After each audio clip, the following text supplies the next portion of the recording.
What's going on, guys? And welcome back to another episode of The Green Zone, the most elevated sports podcast. If you guys like what we got going on here, please like, subscribe, hit that notification bell.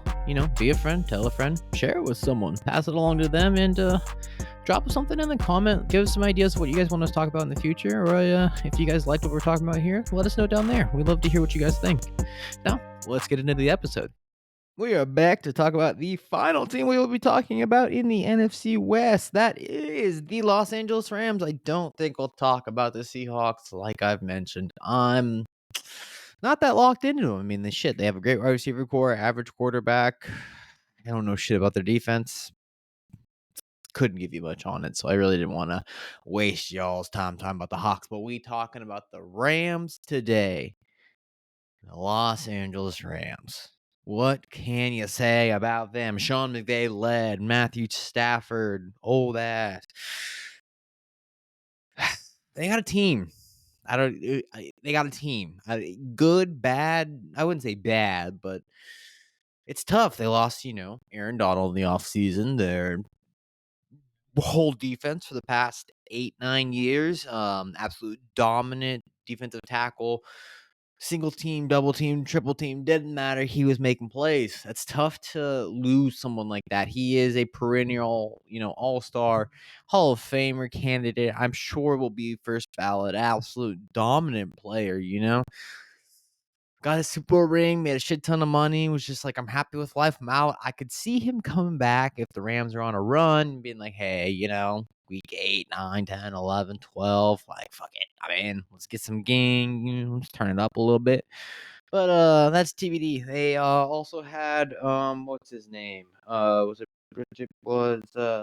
Michael Brockers retired, another outside linebacker pass rusher. That's tough. But they also, didn't have the worst of off seasons. Did not have the worst of off seasons. And they, last year,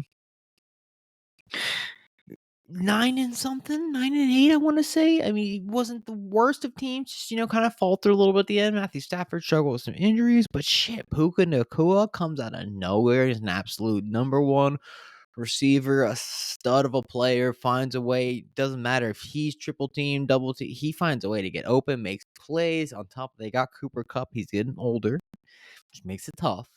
But they still have, he's still a top 20 receiver in the league. So, could be worse. Picked up a bunch of people in the offseason. They did a bunch of signings. Tre'Davious White, cornerback from the Bills. John Johnson III, defensive back. I think he was last with the Texans or the Ravens, but solid player. Jimmy Garoppolo, backup quarterback. We all know him from the Raiders. Darius Williams, cornerback.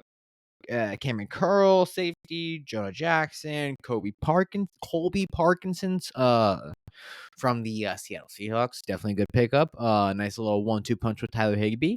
And then Demarcus Robinson. So, they didn't need a wide receiver 1. They didn't need a wide receiver 2. So it's nice to have, Demarcus Robinson, another player. They also traded Ben Skoranek to the Texans. So lost that one a little bit. They got a team. And, they definitely were able to rebuild a team. You saw in the last year, like I said, they didn't lose a ton. They lost, Kevin Dotson, Troy Reader, Brian Allen, all reasonable starters on the team. Kind of not the worst of things to happen, but it makes it tough. I'm sure money was a big part of that because they were playing the cap space game when they wanted that Super Bowl, ended up winning it, and then, time to pay the piper. Sorry, guys, but actually had a very phenomenal draft. First round pick, they took Jared Verse outside linebacker FSU. Second round, they took Braden, or was it Braden? Yeah, Braden Fisk, defensive tackle out of FSU. Not Aaron Donald, but we've seen him a little bit of his personality over in the offseason. He's got a little bit of this got a good personality around him. Definitely a good player. Can he, translate it to the NFL? TBD. We'll see what happens. It'll be fun. Brett Corum, running back out of Michigan in the third round. Kareem Kitchens, safety out of Miami. Another good pickup in the third round. And then I found this one interesting. Wide receiver Jordan Whittington out of Texas in the 6th round. I think the Rams find steals in the draft. That is what has been their MO for a very, very, very long time. I think they would have found one. They might have found one here. Could be a legit receiver in the NFL. He was kind of overshadowed by Xavier Worthy and Adonai Mitchell. So you can't sit there and fault him for it. When you have two studs playing in front of you, you kind of fall off a little bit. So he could have, not really gotten to see his full game. He's still kind of at the same position, but maybe he gets a little time to develop under, Sean McVay offense, learn a bit from Matthew Stafford. Who knows? Who knows, I mean, Cooper Kupp ain't got too much longer. Puka could be that nice number 2. Well, translation to that number 1, and maybe Jordan Whittington steps up and takes over that number 2 spot. They got a solid area of strengths with their quarterback. Matthew Stafford is still, a top, I'd say top 5 in the NFL, but he's probably closer to top 10, injury prone, but still plays. I mean, the Rams have just been a little bit safer with him this year or the past few years than he has been. He just used to play through injuries. Running backs, they still got Kyron Williams, and then like I said, drafted Blake Corum. It's a 1-2 punch right there, man. And that's kind of like, you got your shifty guy and you got your power back from Blake. So not the worst. Not the worst, That's it's not bad. It's not bad. You need a run game in the NFL to develop that pass game, and that's what the Rams do very well at. So if that, I mean, their offensive line improved, they got a bunch of late round offensive lineman draft picks that can help develop too. They're good at developing players. They're good at finding steals in the draft, like I've said. Wide receiving core, we talked about it, looks great. I think it's a little bit more of an iffy spot on their defensive ends and their linebackers. Obviously, defensive tackle is going to be a TBD, but I think they'll be all right.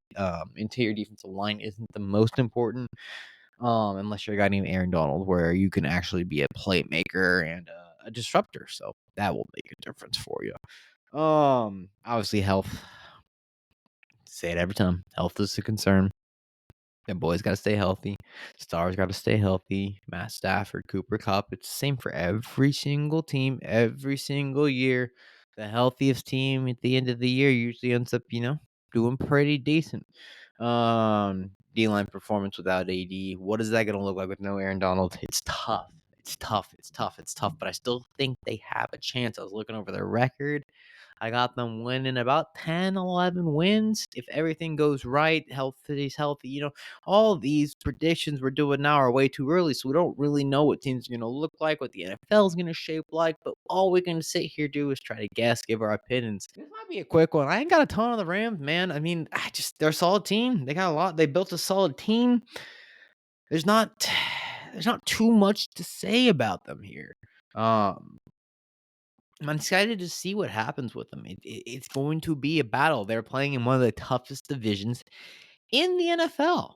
And, you got the Niners, you got the Seahawks, and you got the Cardinals. The Cardinals are my dark horse for this year. So it's going to be an absolute battle. I think week 1, they're playing at the Lions. That's going to be a fucking great one. Matthew Stafford, Jared Goff. Like, the NFL did it on purpose, and we're here for it. We love it because it adds drama, and I think it's like Sunday Night Football or Monday Night Football. It's like, let's go, Like, training camp's just around the corner, guys. We're almost here. I'm going to cut this one short because there's not a ton to say. It's going to be fun to see. 10, 11 wins for the Rams. We'll see what happens. I don't know. How much longer does Sean McVay have to? That's how is he going to keep grinding it? There's been rumors he wants to go to the booth. It's interesting. I'm going to cut it there, guys. If you guys like this content, please consider liking, subscribe, and hit that notification bell. And we'll catch you in the next one. Yeah, have a great day. Go smoke some weed. Peace.